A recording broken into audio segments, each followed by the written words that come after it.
Olá, irmãos, graça e paz seja convosco. Hoje, segunda-feira, dia do trabalho, né? Feliz dia do trabalho para todos vocês. Irmãos, o tema de hoje é os 2300 dias e o tempo do fim. A expressão dias aqui deve ser levada em consideração num termo profético, o dia ano, que está baseado tanto no livro de Números quanto no livro de Ezequiel. Então, quando o texto fala 2300 dias, está falando 2300 anos.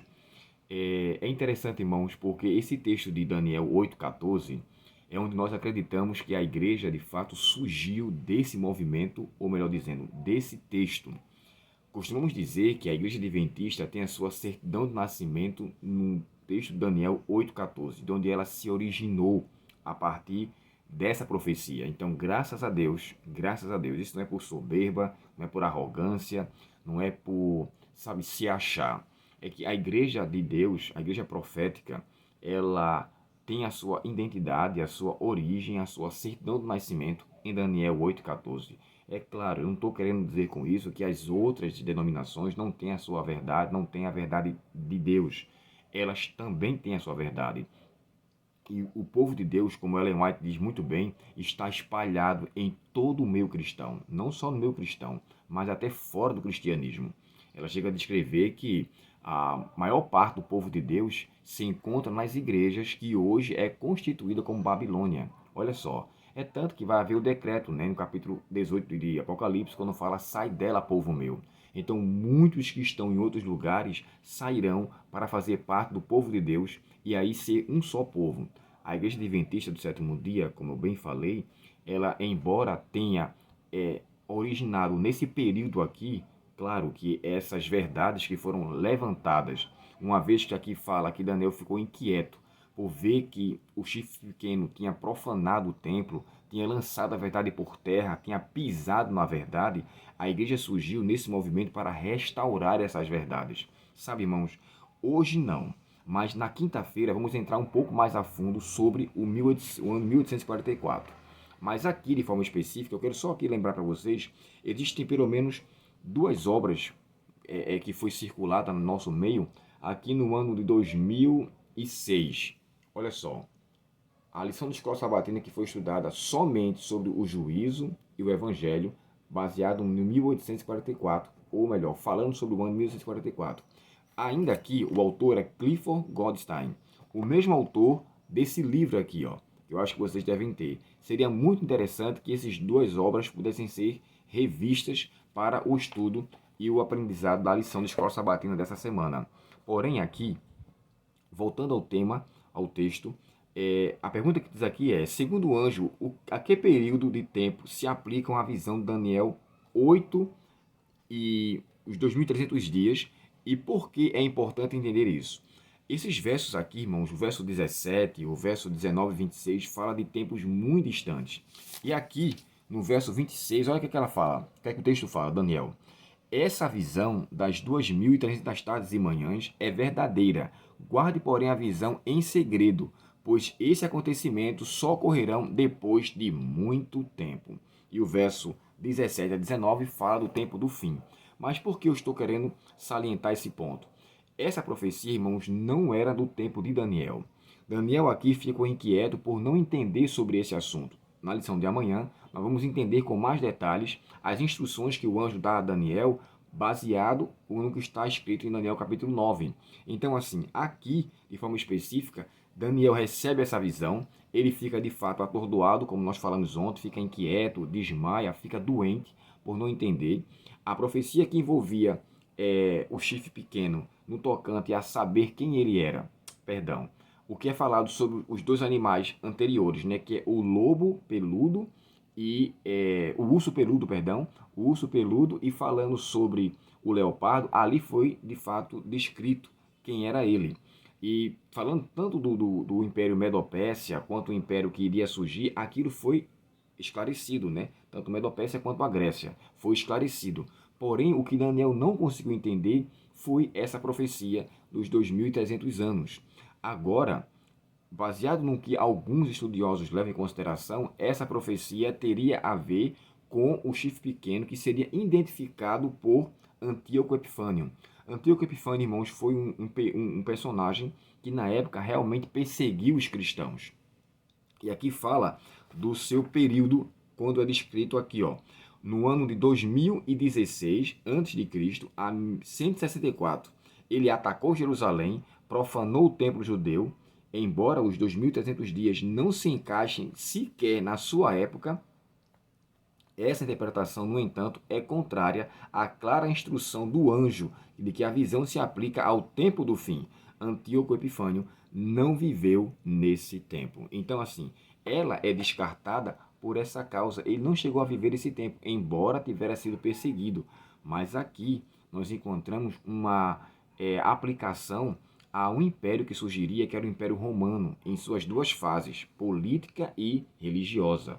Mas amanhã iremos entrar em mais detalhes em relação a essa questão. Porém, aqui, o que nós devemos levar em consideração é que o mesmo anjo que em Daniel 8 trouxe a mensagem, Gabriel, sobre essa profecia, ele no capítulo 9 ele vem e então explica com mais clareza. Uma coisa que é claro aqui é, o tempo que foi aqui falado era o tempo do fim e não um tempo que seria ainda um tempo curto, até porque os 2.300 anos aqui literais, ele começa, como nós falamos sobre isso, no ano 457 a.C., ali no império do Artaxerxes, o rei da Pérsia, e veio até o ano 1844, onde nós iremos com mais propriedade esmiuçar melhor este assunto. Uma coisa certa é, os 2.300 anos, ele tem a ver com a profecia que teve início e teve o seu fim na purificação do santuário, que nós pincelamos um pouco sobre isso ontem.